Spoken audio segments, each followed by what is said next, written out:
हरे कृष्णा दोस्तों। तो आइए आज हम जानते हैं कि मुक्ति क्या है। यहाँ हम जितनी भी बातें बता रहे हैं वो श्रीमद् भागवतम के 10वें अध्याय से ली गई है, इसलिए वो पूरी तरीके से प्रमाणित है।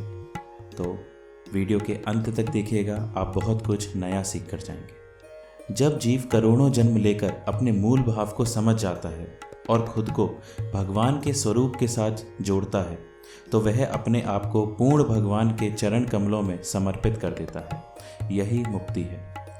भगवत गीता के 18.54 श्लोक में भगवान ने कहा है कि जो दिव्य पद पर स्थित होता है उसे परम भगवान की अनुभूति तुरंत हो जाती है और वह परम प्रसन्न हो जाता है।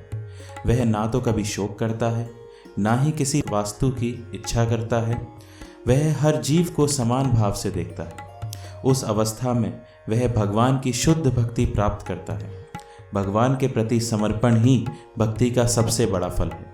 यह भक्ति अथवा अपनी स्थिति का पूर्ण ज्ञान ही पूर्ण मुक्ति है।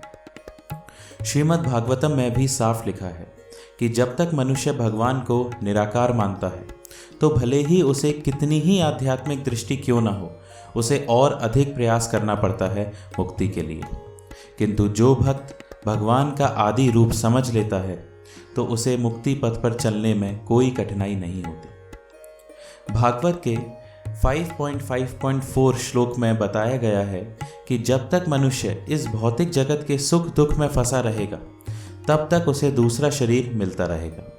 इसलिए बुद्धिमान व्यक्ति को चाहिए कि वह अपने को भगवान श्री कृष्ण की सेवा में लगाए और कृष्ण भावनामृत में प्रगति करे, जिससे उसे दूसरा शरीर न धारण करना पड़े और वह मुक्त होकर भगवान के धाम में वापस जा सके। इसलिए हम सबको भगवान के विभिन्न नामों का जाप निरंतर करते रहना चाहिए ताकि हम कृष्ण को स्मरण करने में उन्मत्त होते रहें। हरे कृष्णा।